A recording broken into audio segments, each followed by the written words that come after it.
Have you ever laughed so hard that you started crying, and for a split second wondered if your brain just glitched? Because that moment feels strange. You're happy, you're not sad, yet tears are running down your face like something tragic just happened. Have you ever wondered in the middle of the night what's going on? Is your brain confused? Or is something much deeper happening? What you're about to learn doesn't just explain laughter tears. It reveals how your brain handles emotional overload.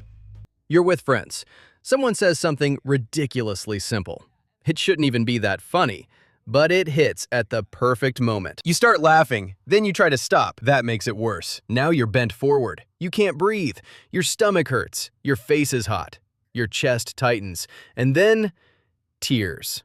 Not one cinematic tear, real ones, blurring your vision. For a second, your brain almost whispers, "Wait, am I sad?" You're not.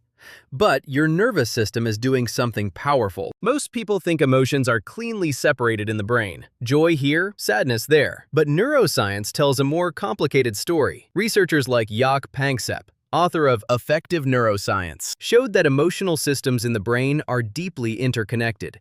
They aren't isolated buttons. They overlap, influence each other, and sometimes activate simultaneously. Inside your brain, structures like the amygdala, hypothalamus, and brainstem coordinate emotional expression. The amygdala evaluates emotional significance. The hypothalamus regulates bodily response. The brainstem controls the physical act of crying. And here's the key. Your brain separates emotions by type, but your nervous system responds based on magnitude. Small happiness? Smile. Medium happiness? Laugh. Overwhelming happiness? Your system surges. Imagine your emotional system like a mixing board. Not literal buttons, but circuits. There's a laughter circuit. There's a crying circuit. There's a calming circuit. Normally, they activate independently, but when something is hysterical, when laughter hijacks your breathing, spikes your heart rate, and tightens your muscles, the activation isn't gentle. It's explosive. And your emotional control center isn't built for delicate precision. It's built for survival-level intensity. Psychologist Paul Ekman, known for his work on facial expressions and basic emotions, showed that emotional expressions share overlapping muscular patterns. That overlap matters, because when one emotional system activates intensely enough, it can spill into another.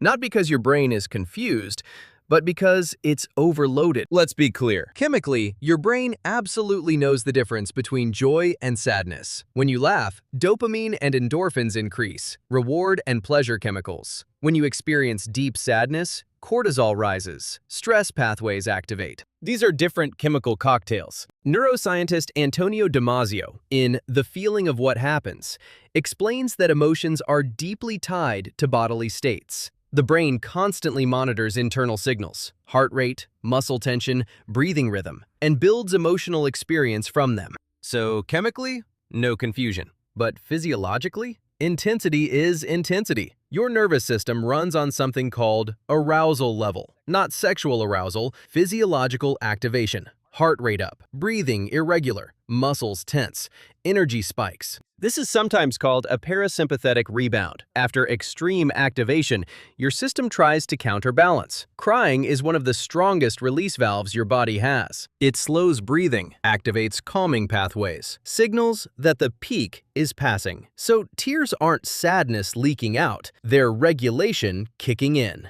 Now let's zoom in physically. Above your eyes sit the lacrimal glands, your tear glands. When you laugh hard, the muscles around your eyes repeatedly contract. Your cheeks push upward, your eyelids squeeze. Those muscles physically press on the tear glands. Tear glands don't analyze emotion. They respond to stimulation and pressure. Squeeze them enough, repeatedly, and they release fluid. Part of what you see is simple biomechanics. Muscle pressure in, tears out. But that's only half the story. Because if it were only mechanical, every smile would make you cry. It doesn't. It happens when emotion overwhelms the system. You've probably heard this. Tears of joy are saltier than tears of sadness. It sounds poetic, but there's no strong scientific evidence showing dramatic salt differences between joy tears and sad tears that you could meaningfully detect. All emotional tears contain water, salt, proteins, enzymes, and small amounts of stress-related chemicals. Research from University of Minnesota on emotional crying